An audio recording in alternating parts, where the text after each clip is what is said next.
예, 고생할 정도가 아니에요. 예? 대통령 이름 팔아가고 가 예? 그 공간이 압박을 넣어가고 내가 가만히 있을 놈이라. 언제 올라갑니까? 그게 이따가 얘기하고 직접 저 봐가지고 네, 잠깐. 여보세요? 끝났어. 알겠어요? 네. 그 대통령 뜻이라고 해갖고 네네네. 내가 대통령 전화한 거 아나? 내가 가만히 있을 놈이 아니잖아. 사모하고 네네. 대통령 네. 전화해갖고 네. 대통령 나는 김영철 했는데 왜 나한테 인생 끝났어. 고생하셨습니다. 그러니까 빨리 그 간판하고 네네네. 그 소문 내면 안 돼. 나중에 네네. 그거들 난리 나쁩니다. 네네네. 입 조심하라 하고 네네네. 예, 우리끼리만 그거 하고 알겠습니다. 아침에 발표할 거예요. 네네. 알겠습니다. 내일 아마 점심 때 발표하겠지. 그 행사가 있기 때문에. 네네네. 오나. 예, 알겠습니다. 네, 알겠습니다. 네, 본부장님. 기사 그거 썼어요? 쓰셔가지고 주셨던데. 쓴 게 아니고 내 거지. 내가 쓴 거지. 그거 한 거 그냥 갖다 놓은 거잖아. 네네. 근데 그게 중요한 게 아니고 기사가 오늘 떠야 돼. 네네, 알겠습니다. 내일 내일 아침에 그 네. 컷오프 발표돼. 알겠습니다. 김영수 컷오프야. 여사가 직접 전화 왔어. 그러니까 빨리 기사 빨리 해갖고 확인하고 그 기사를 네. 여사한테 줘야 돼. 나한테 빨리 보내. 네네. 네. 제가 오늘 아침에 이 단독 보도한 그 뉴스토마토 박형관 기자하고 인터뷰를 했는데 네. 뉴스토마토 지금 나온 것보다 훨씬 더 많은 양의 녹음 파일을 갖고 있다.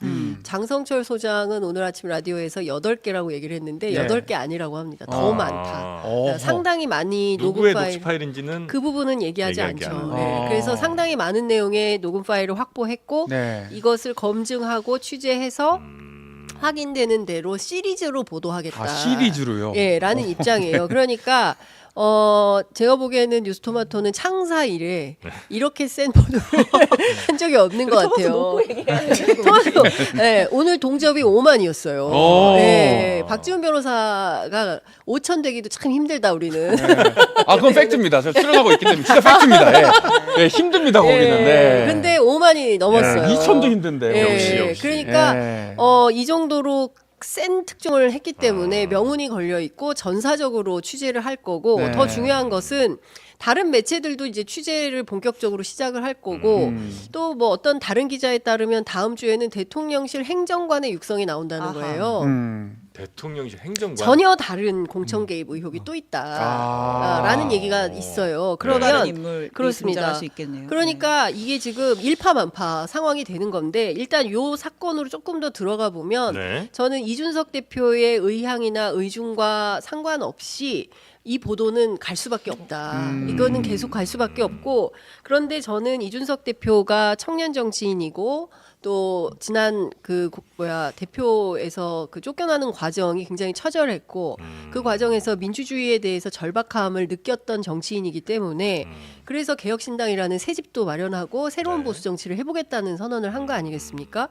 그러면 저는 이런 구시대적인 행태하고 결별하는 차원에서 새로운 보수 정치를 좀 출연시키고 좀 배를 좀 새로 띄우고자 네네네네. 했다면 지금부터는 과거에 있었던 내용들에 대해서 분명하게 얘기하고 태도를 좀 강직하게 할 필요가 있지 않을까라는 생각이 좀 들어요. 상황 자체가 어찌 보면 이준석 대표한테는 조금 이미지 훼손이나 뭐 이런 게 좀 있을 수 있겠네요. 그러니까 예를 들면 자기 전에 있었던 당에서 누군가가 찾아와서 야 이런 좀 안 좋은 구린 게 있으니까 요거 가져가시고 대신 나 비례 1번 주세요. 혹은 3번 주세요. 이렇게 했던 그 거래 요청을 상당히 고민을 많이 했고 어쩌면 받을 수도 있는 상황까지도 갔었다는 거니까 그게 이준석 의원에게 많은 국민들이 기대했던 그 모습과는 조금 안 맞는 것처럼 보이긴 합니다. 아니 뭐 오늘 2만은 어려울 것 같아서 요 타임에서 제가 말씀을 드려야 될 것 같아요. 네. 그러니까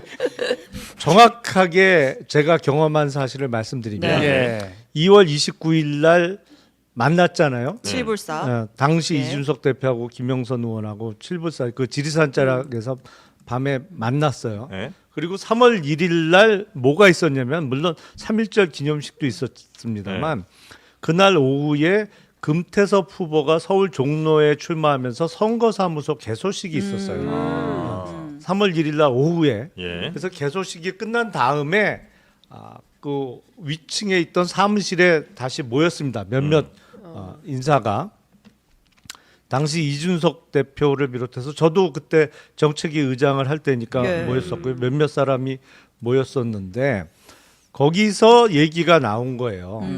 김영선 의원이 이 이슈에 대해서 네, 김영선 의원이 이렇게 여러 가지 자료를 갖고 있어서 폭로를 하겠다고 한다. 네. 그런데 비례 1번을 얘기를 한다. 어떻게 예. 하면 좋겠냐. 네. 그래서 거기서 논의가 이루어졌어요. 그래서 그때 저도 아니 폭로는 뭐 얼마든지 좋은데 그거로 비례대표 1번을 만약에 김영선 의원이 받으면 아마 비례대표 1번도 당선이 힘들어질 거다. 개혁신당 비례대표 1번도. 그러니까 집권 세력에 대한 치명타는 분명히 되겠지만 개혁신당하고는 맞질 않는 것 같다고. 그러니까 예. 정말 불의를 못 참고 이른바 양심적으로 폭로를 하겠다고 하면 그거는 얼마든지 오케이입니다만 그게 비례대표 1번하고 연결되는 순간에 순수성도 훼손되고 그리고 개혁신당 자체가 어려워질 거다. 그 자리에 제 기억에 의하면 김종인 위원장도 계셨어요. 물론 끝까지는 안 계셨어요. 네. 중간에 네, 조금 네. 뭐 일찍 이석을 하셨습니다만 그래서 네. 오늘 라디오에 출연하셔갖고 뭐 김종인 위원장 본인이 막은 것처럼 말씀을 예, 하셨던데 그건 아니고 아닙니까? 그 자리에서 중요 당직자들이 어렵다 그건 안 된다. 비례대표 순번하고 연관되는 순간에 망한다 이제 아하. 그 얘기를 한 거고 그래서 한 거예요. 그 얘기가 그렇게 진행된 겁니다. 근데 그렇게 심각하게 고민한 이유는 뭐예요? 말씀 들어보니까 당에서도 대체로 그러면 그건 좀 부정적이라고 이제 말씀들을 하셨다는 거잖아요.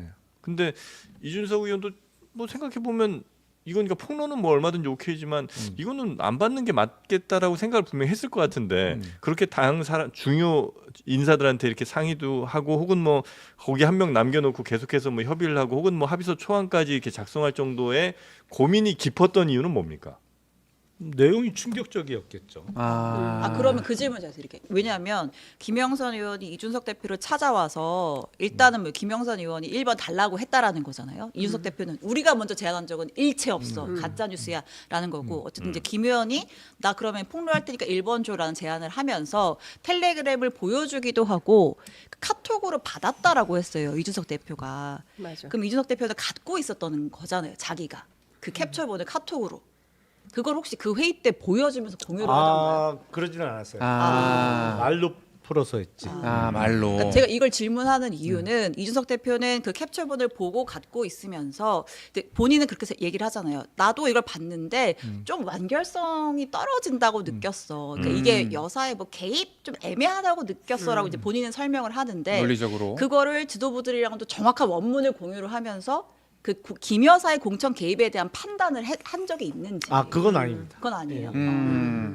근데 저는 이런 포인트가 되게 중요하다고 생각해요. 이 국면에서 이준석 대표가 그 선의의 조언이라는 표현을 썼어요. 예. 그러니까 본인이 이 캡처본을 딱 요것만 봤지 앞뒤의 맥락을 보지 못했다. 그리고 이 텔레그램 캡처본을 본 사람들의 판단은 그냥 김건희 여사가 김영선 의원한테 선의로 조언하는 정도의 수준이지 그 이상으로 뭐 공천 개입이다 이렇게 보기에는 무리한 점이 있다라고 그런 뉘앙스로 얘기를 했어요. 네. 근데 오늘 보도된 내용을 보면 이건 선의의 조언이라고 보기는 어려운 정도의 수준 아니겠습니까? 네네. 그리고 명태균이라는 사람이 어느 정도까지 개입을 했는지는 알 수 없지만 그리고 그 김용남 의원님 말씀대로 그 내용이 상당히 충격적이기 때문에 그거를 폭로할지 말지 그리고 부차적으로 비례 1번 요구에 대해서 부응할지 말지에 대해서 개혁신당 관계자들이 논의까지 했었던 거잖아요. 네. 의원님 말씀을 들어보면 3월 1일 날 그러면 논의해서 부결된 거예요. 이 안이. 그러니까 김영선 의원은 건너올 결심을 하고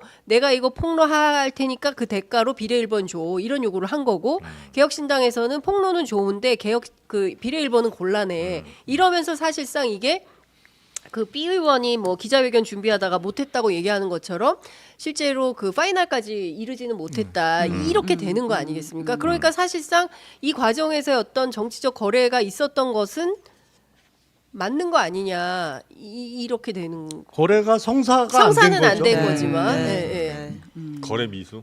미수 미수요. 미수 이런 건 뭐 법적으로 문제는 없는 거죠? 만약에 누군가가 이런 거래를 내가 공천 약속한 바가 없으니까 법적인 문제까지는 안 가죠. 약속을 한 적은 없어요. 약속하면 어떻게 돼요? 그거는 문제가 되죠. 예. 너 이거 터트려주면 내가 공천 줄게. 이거는 선거법 위반이나 이런 게 있을 수 있는 거죠? 공직선거법 조문을 다시 한번 확인해 봐야 되는데 왜냐하면 그런 식의 어떤 사건화가 된 적이 없기 때문에. 네. 근데 그 조문 중에 뭐 약속 뭐가 그 약속이라는 문구도 있었던 것 같아요. 그러니까 이제 개혁신당의 입장은 당시에 뭐 기자회견문 초안 작성까지 했던 거는 뭔가 합의가 있어서 한 게 아니라 네. 그렇죠. 어쨌든 뭐 시점이 조금 뭐 빠듯하기도 하고 했으니까 그런 실무 작업은 약간 있었을지 미리 준비해 모르겠지만 놓은 수준 뭐 거기 그게 다죠. 사실. 내부적으로 거기에 대해서 오케이를 뭐 약속을 했다거나 아니면 논의 후에도 뭐 그런 건 전혀 없었다. 이번 걸과 관련해서 오직 이준석 의원만 키맨입니까? 윤상현 의원이라든지 뭐 다른 그거는 이제 재보궐대로 가는 거죠. 네, 이준석 그쵸. 대표가 국민의힘에 있을 다른 때. 분들의 어떤 증언도 중요할 것 같은데. 앞으로 많이 나올 거려. 그래요. 그럴 것 같아요. 네. 그리고 당장 그 저기 B 의원이 이준석 의원이라는 거고 예. A가 기자회견 준비한 분이 이제 아니 A가 이준석. 그러니까 AB가 약간 뭐 바뀌죠. 그렇습니다. 이게 이제 여튼 둘 중에 천하람 한 명. 의원이랑 B가 이준석. 네, 네. B가 첫 번째 보도부터 네. 보면 네. B가 이준석, 이준석, A가 회견문 준비했던. 천하람. 예. 네. 그러니까 이제 이렇게- 당신 의원이 아니요. 그렇죠. 그런데 변호사. 저는 이런 거예요. 아까 의원님께서 내용이 충격적이었다. 그럼 도대체가 김영선 의원과 김건희 여사가 주고받은 문자 내용이 첫 보도 뉴스토마토의 첫 보도에 따르면 그 창원에서 김해 갑으로 옮기라는 네, 거고 네. 옮겨서 만약에 이게 좀 당선이 어려울 것 같으면 대통령의 어떤 맞춤형 공약을 만들어서 제공하겠다라는 맥락의 대화 내용이 포함되어 있다고 한다면 이거는 엄청난 국정농단 아닙니까? 예? 아니 일단은 그 대통령의 영부인이 현역 당시 5선 의원이었잖아요. 네. 김영선 의원이 여당 5선 중진 의원의 공천과 관련해서 네. 언급을 해서 뭐 지역구를 옮기는 게 옮기라고 해서 옮기고 근데 거기 옮긴 데서도 또 공천이 안 되고 이거 자체가 사실은 있을 수가 없는 일이죠. 코미디 같은 그거 자체가 그렇잖아요. 그렇죠. 아니 현직 대통령도 해서는 절대로 안 되는 일인데. 근데 그 풀파워로 옮겨줬는데 왜 거기서는 안 된 거예요? 그거는 또 그러다 다른- 보면 또 당시 이번 총선을 치를 당시에 네. 국힘 사정이 그렇죠. 또 드러날 한동훈 수밖에 비대위 없는 얘기도 거죠. 가야죠. 한동훈 대표가 아마 당시 이제 비대위원장이 아마 요건 또 막은 것 같은 느낌? 아니, 그러니까 저는 네. 이 국면에서 두 명의 양심 선언이 필요하다고 생각해요. 누구? 양심. 이준석 대표도 이준석 얘기를 대표? 해야 되고 네. 한동훈 대표도 아. 말을 해야 됩니다. 아하. 한동훈 대표가 사실은 그 소위 얘기하는 문자 익심 논란 당시에 김건희 여사로부터 그것만 받은 것은 아니다라고 국민의힘 주변 관계자들이 설명을 하고 있어요. 당시에 그런 얘기도 했어요. 우리도 문자 많아. 우리도 공개할까? 뭐 이런 얘기까지 했었어요. TV 토론 때 했잖아요. 그러니까요. 얘기 내가 더 하면 정말 다 그러니까 된다. 다 뭐 네. 뭐라고 표현했더라. 하여튼 뭐 네. 근데 그런 정도까지 갔기 때문에 한동훈 대표도 저는 이번 그 보도에서 굉장히 재밌게 본 대목이 한동훈 비대위라는 강력한 허들에 막혔다라는 대목이에요. 요 문장이 함의하는 바가 상당히 큰 겁니다. 그러니까 무슨 얘기냐면 김건희 여사가 됐든지 뭐 대통령실이 됐든지 모종의 작업을 통해서 이렇게 하려고 했는데 한동훈 허들에 막혀서 통과를 못한 거예요. 네, 김해 네, 갑의 네, 네, 문을. 네. 그러면서 결국에는 개혁신당에 노크하게 되는 상황까지 가게 된 거 아니냐. 이런 설정이 가능한 거 아니겠습니까? 네, 네.